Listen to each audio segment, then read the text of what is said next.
법적 법률 이슈를 탈탈탈 털어보는 변호사들의 조찬 파티. 조찬 파티 품격 있는 주인공 두 분 저희가 모셨습니다. 구정모 변호사님 나오셨고요. 안녕하세요. 안녕하세요. 구정모 변호사입니다. 목소리가 완전히 저의 이 약간 경복한 목소리에 다릅니다. 감사합니다. 네, 그리고 최다미 변호사님 오셨습니다. 안녕하세요. 안녕하세요. 네, 갑자기 제가 말을 잃어버렸는데. 조찬 파티 메인 주제 만나보기 전에 요거 하나 잠깐 얘기 한번 해야겠습니다. 북한이 남북 공동 연락사무소 일방적으로 폭파했는데 사실은 이 건립비용하고 운영비용까지 해서 거의 한 200억 정도 178억 원 뭐 들었다 얘기를 하고 있는데 이게 전부 다 우리가 낸 돈 아니겠습니까? 네. 근데 북한이 이렇게 마음대로 해도 되는 건지 정말 너무 아깝습니다. 예. 일단 지금 북한이 이 한 행위 자체가 네. 일단 이 판문점 선언에는 명백히 위배되는 행위로 생각이 됩니다. 그래서 당시 판문점 선언 내용을 보면 지상과 해상, 공중을 비롯한 모든 공간에서 이제 군사적 긴장과 충돌 하면 안 된다, 적대행위 하면 안 된다 이런 내용들이 있고요. 그다음에 또 여기 이 선언에 기반해서 남북 공동연락사무소 구성 운영에 관한 이 합의서가 만들어졌는데 여기 네. 보면 이 운영 관리에 관한 문제는 쌍방이 전부 협의해서 정하도록 되어 있습니다. 근데 이게 어차피 폭파한 행위 자체가 적대 행위로 볼 수 있을 것으로 보이고요. 또 이 연락사무소를 어떻게 운영할지는 합의를 해야 되는데 당연히 지금 이 합의에 의해서 폭파된 것이 아니지 않습니까? 네. 이 합의서 위반 문제 될 것 같고요. 물론 이제 이론상으로는 국내법 적용도 물론 가능하겠습니다만 우리 이제 판례 같은 경우에는 대한민국의 모든 영토를 북한까지도 보고 있기 때문에 하지만 현실적으로는 사실 이 행정권이 미치지 않는 부분이어서 어렵지 않겠나 싶습니다. 근데 판문점 선언 이행하지 않았다고 해서 우리가 뭐라고 할 수도 없고 돈 달라고 해봤자 주지도 않을 거고 방법이 없는 거 아니겠습니까? 최 변호사님? 그러니까 일단 보통 이제 우리는 이제 헌법에서는 물론 북한을 국가라고 보진 않지만 네. 이제 예를 들면 이제 집행을 한 상대방으로 본다면 보통은 외국에서 이제 집행을 하려면 우리나라에 있는 대사관에 있는 그러한 물자라든지 이런 것들 집행을 하는데 네. 우리나라에 대사관이 있는 것도 아니고요. 또 외국에서 있는 것을 우리가 집행하기도 어렵기 때문에 사실상 그리고 법적 책임을 지겠습니까? 법적 책임을 질 생각이 있는 사람들이 저렇게 폭발을 하지는 않을 것 같으니까. 그렇죠. 네. 참 방법이 없네요. 결론적으로. 진짜 우리 속만 지금 부글부글 끓고 있는 상황인 것 같은데요. 자, 어쨌든 변호사들의 조찬 파티 더 이상 속상해하지 말고 오늘 주제 한번 만나겠습니다.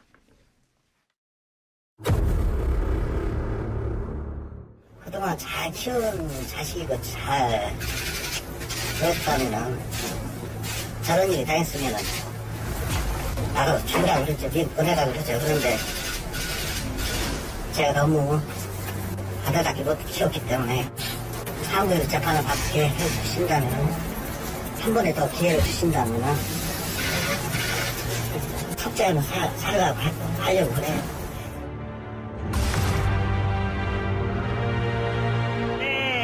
방금 들은 목소리의 주인공 세계 최대 아동 성착취물 사이트 웰컴 투 비디오의 운영자인 손정우 씨의 아버지 목소리였는데요. 한국에서 재판받을 수만 있다면 뭐든지 달게 받겠다, 속죄하면 살겠다 이런 얘기입니다. 이거를 애끓는 부정이라고 봐야 될지 아니면 참 뻔뻔하다고 봐야 될지 의견들이 좀 갈리는 것 같은데요. 결과적으로는 이 손 씨를 미국으로 보낼지 말지 이 범죄인 인도심사 관련된 내용이 아니겠습니까? 우선 이 손정우라는 사람이 도대체 누군지 또 어떤 혐의가 있어서 이런 일이 지금 벌어지고 있는 건지 한번 좀 들어보겠습니다. 최 변호사님 설명해 주실까요? 네. 이 손정우라고 하는 사람 이제는 이제 많이 아실 거예요. 2015년 7월부터 2018년 3월까지 다크웹이라고 하죠. 저는 어떻게 다크웹에 접속한지 잘 모르겠어요. 아까 들어오기 전에 변호사님께 여쭤봤더니 변호사님도 모르시겠대요. 우리 아무도 아는 사람이 없으니까. 네. 그러니까 일반인은 정말 들어가기 어려운 특수한 브라우저를 사용해야 접속할 수 있는 다크웹에서 그렇죠.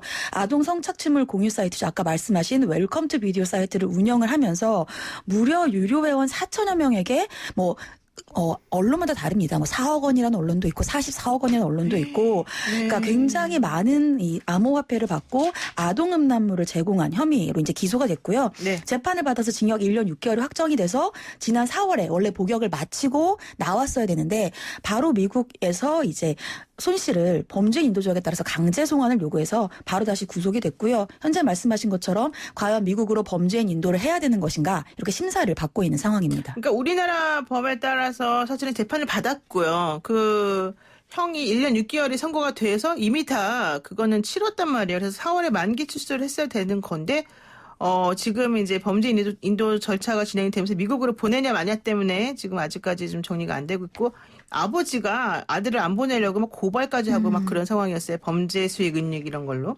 자, 그런데요. 왜 우리나라는 이렇게 이 사람이 한 행위에 비해서 1년 6개월이라고 하는 약한 처벌이 이루어졌는지 그러다 보니까 미국 안 가겠다고 버티는 거 아닌지 이런 얘기 나오거든요. 어떻습니까, 구 변호사님?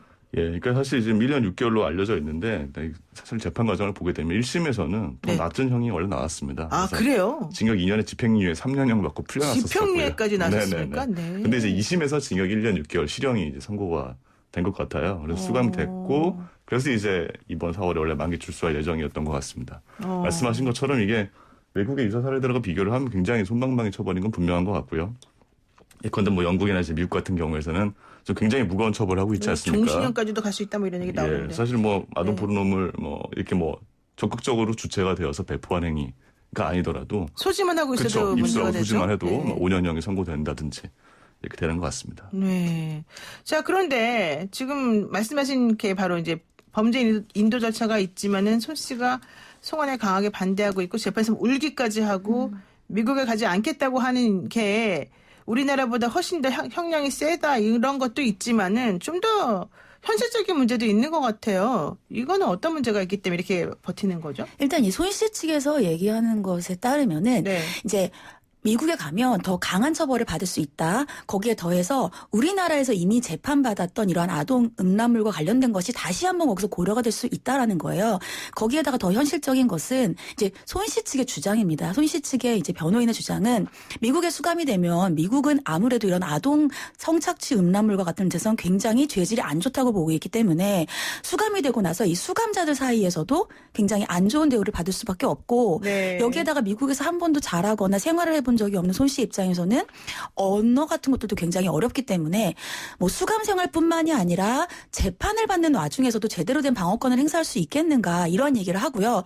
정말 이 뒷부분은 저는 좀 이런 말까지 과연 하는 게 맞나라는 생각이 들었는데 손 씨 측의 주장에 따르면 특히 뭐 수감이 됐을 때 음식 같은 것들도 안 맞지 않겠느냐 이러한 또 주장까지 하는데 저희가 그런 것들까지 고려를 해야 되는지는 잘 모르겠습니다. 그러니까요. 저는 조금 아까 본질적인 문제 중에 하나가 우리나라에서 처벌받았는데 외국 가서 또 처벌받으면 이중 처벌이다 뭐 이런 주장하는 거 있지 않습니까? 근데 이거는 이 웰컴 투 비디오라고 하는 이 사이트가 세계적으로 운영되는 사이트이기 때문에 어쩔 수 없는 거 아닌가라는 생각이 드는데 어쨌든 본인 입장에서는 되게 억울한가 봐요. 이거 어떻게 봐야 돼요?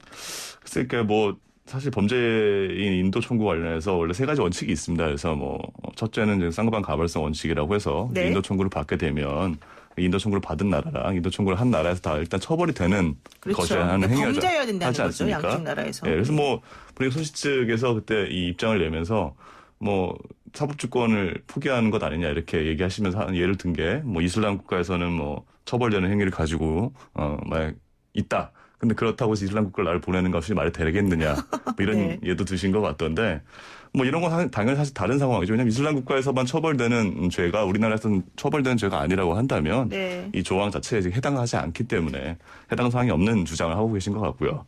그다음에 이중처벌도 금지 원칙이 있습니다. 그래서 아까 말씀하신 것처럼 사실 이제 이미 한국에서는 처벌된 부분에 대해서는 당연히 미국에서는 이중처벌이 불가능하기 때문에 네. 그거에 대한 우려도 좀 적절하지 않은 것 같고요. 이제 마지막 원칙이 자국민 이 불인도 원칙인데 이제 이 부분 관련은 아마 주장을 하는 것 같아요. 그래서 결국 이제 자국민 아니냐 해서 최 변호사님 말씀하신 것처럼 이제 뭐 미국에 가게 되면 여러 가지 어려움이 있을 수 있다.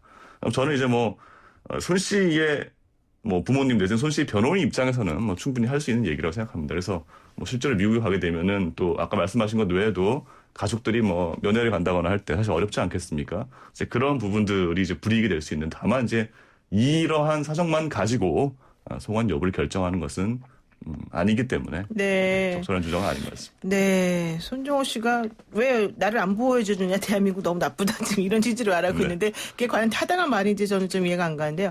6090님께서 이러십니다. 손정우든 조주빈 N번방 사건이든 느끼는 점은 우리나라 사법부 너무 물렁물렁하고 관대한 거 아니냐.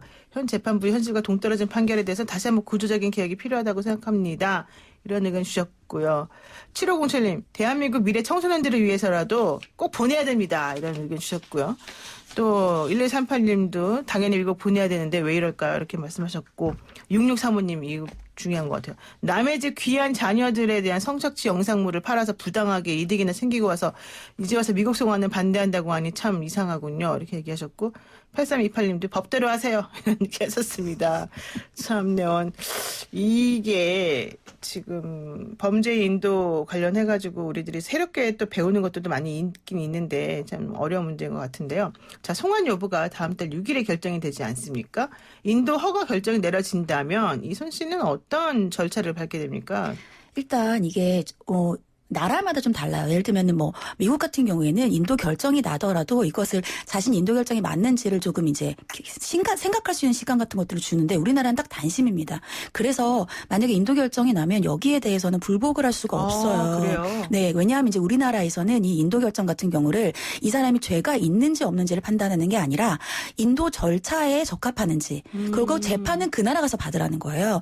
그러니까 재판에 대한 기회는 여전히 있죠. 하지만 이제 인도는 우리 여기서 단심해서 끝내겠다. 그래서 만약에 이번에 재판부가 인도를 허가했다라고 한다면 이제 법무부 장관이 승인을 해서 뭐 대부분은 이제 한 달 내에 미국으로 가게 되는데 지금 굉장히 이 재판이 의외로 쟁점이 많아요. 네. 절차인 점에도 불구하고 변호사가 굉장히 지금 이렇게 열심히 다투고 있다. 엄청 열심히 하시더라고요. 네, 이렇게 보이는데 지금 이게 인도 결정이 원래는 두 번째 때 나야 됐었거든요. 그렇죠. 근데 이제 두 번째 때 못 나고 두 번이나 되고 또 기다리게 되는 이유가 있는 게 변호사가 아까 이제 쌍방가벌성 미국에서도 죄가 돼야 된다 이 얘기를 하면서 무죄 주장을 했어요. 무죄주장이요? 무죄 주장을 했습니다. 그러니까 예를 들면은 자금 세탁법. 그러니까 지금 미국에서 문제되는 건 자금 세탁법이에요. 그러니까 그렇죠. 이중 처벌이 안 될 수밖에 없는 게 우리나라에서 이미 처벌된 아동 성착취와 관련돼서는 이 상호주의 때문에 우리가 이제 조약이 있는데 그 조약에서 이미 이중 처벌을 배제하고 있기 때문에 미국에서는 거기에 따라서는 처벌을 못 해요. 네. 그래서 지금 미국에서 할 처벌이라고 하는 것은 자금 세탁과 관련된 겁니다. 이 자금 세탁이 뭐냐면 손정우 씨가 자신의 이 비트코인 같은 것으로 돈을 받아서 자기 계좌에 넣은 게 아니라 아빠 계좌에 넣고 도박 사이트에 넣고 이렇게 하면서 돈을 돌린 거예요. 이거를 이제 이거를 미국에서는 자금 세탁이라고 이제 하면서 혐의를 적용을 한 건데 이 자금 세탁이 아니라고 변호사 주장을 하는 거예요. 네. 왜냐하면 도박 사이트는 정말 도박을 했다.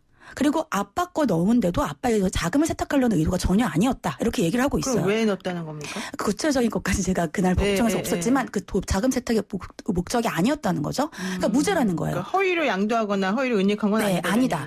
그 무죄이기 때문에 미국에서도 죄가 아니라는 거예요. 그러니까 지금 미국에서도 죄가 돼야지 보내는데 죄가 안 되는 걸 보내는 거는 이 범죄인 인도 조약에 위반된다. 그러니까 보내지 말자라고 해서 법원이 이 부분은 처음 듣는 주장이라 네. 한 번 더 생각해보자라고 해서 두 번째 재판을 어제 연 거거든요. 변호사가 창의적이네요. 네, 그래서 지금 굉장히 좀 복잡한 상황이 되고 있는 상황입니다. 뭐 할 말 없으세요? 변호사로서 나도 이렇게 열심히 해야 되겠다 이런 생각 없어요? 일단은 어쨌든 제가 당연히 손실 전용 인생 아니지만 어느 변호사든지 변호사로서는 최선을 다한다. 네, 맞습니다. 네, 그 말은 맞는 것 같은데요. 자, 그런데요, 이게 있습니다. 지금 자금 세탁법으로 만약에 처벌받는다면 미국에서 예상 형량이 어느 정도나 됩니까? 이게 지금 제가 미국의 법까지 좀 확인하지는 못했는데요. 네. 아마도 이것도 상당한 처벌을 받는 것으로 보이고요.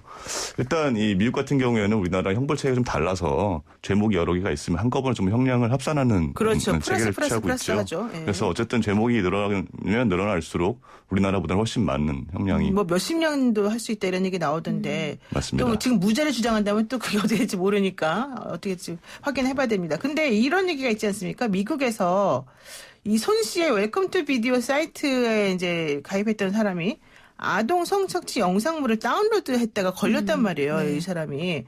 그래서 징역 15년형을 받았어요. 그러면 그 비디오 사이트에서 영상물이 노출된 거를 다운로드 한 것만으로도 15년형을 받았는데 그 사이트를 운영한 사람이라면 사실은 엄청나게 더 세게 처벌을 받아야 되는 거 아니냐 이런 얘기 나오거든요. 그러니까 그게 이제 변호사의 주장이에요. 결국은 이중 처벌 아니냐. 지금 우리나라에서 아동 성착취물로 음란물을 이제 만들었기 때문에 처벌받았고 미국에서는 그건 이제 처벌 안 받을 거고 자금 세탁만 받겠다고 하는데 미국은 아시다시피 배심원 제도가 있고 배심원들이 이 자금 세탁을 할 때 이 자금을 어디서 얻었나를 얘기를 하면 아동 성착취물이 나올 수밖에 없잖아요. 네. 이 돈을 아동 성착취물로 해서 벌었고 그 돈으로 자금을 세탁했다는 된다는 얘기가 나올 수밖에 없기 때문에 변호사 주장은 결국은 또 그 얘기로 그 죄로 처벌이 된다는 거예요. 자금 세탁뿐만이 아니라 거기에는 이 나쁜 행위로 인해서 이런 돈을 벌었구나라는 생각이 들 수밖에 없으니까 형량이 높아질 수밖에 없고 그럼 결국 이중처벌이다 이렇게 주장을 하고 있는 거죠. 네. 그래서 이중처벌의 금지 원칙이 위배된다는 얘기를 자꾸 하는 겁니다. 아, 그렇군요. 근데 또 이 손 씨 측 입장에서는 나는 이 사이트 운영해서 그렇게 돈 많이 번 것도 아니다. 뭐 용돈벌이 수준이었다. 이렇게 또 아버지가 한번 얘기를 해서 공분을 사기도 하지 않았습니까? 네, 맞습니다. 근데 사실 이 비트코인으로 원래 415 비트코인을 받았다고 되어 있는데 네. 이 비트코인이라는 게 잘 아시겠지만 이 평가의 금액이 워낙 왔다 갔다 하는 것이어서 그래서 아까도 뭐 언론에서는 4억 원 상당으로 보기도 하고 44억 원 상당으로 보기도 하는데 어느 경우가 됐든 이런 행위를 통해서 그 정도의 돈을 벌었다는 것 자체는 매우 나쁜 것이고 비난 가능성이 높다고 생각합니다. 네, 그렇군요. 지금 6056님께서 아무리 나쁜 사람이라도 일단 한국인인데 미국에 보내는 거는 죽으라고 보내는 거 아닙니까? 안 되는 거 아니에요? 이렇게 또 얘기를 하시는 분도 계시고요. 또 9877님께서는 이런 얘기를 하셨습니다. 재판은 미국에서, 수감은 한국에서 이렇게 나눠서 해주면 어떨까요? 되게 좀 좋은 특이한 의견이신데. 그렇군요. 자, 어쨌든 손 씨를 무조건 미국으로 보내는 게 능사는 아니겠지만 무거운 죄에 대해서는 그에 합당한 벌을 받도록 하는 게 맞습니다. 자, 미국 수감 문제 어떤 원칙에 따라 결정해야 될지 짧게 한마디씩만 좀 해주시죠. 최 변호사님.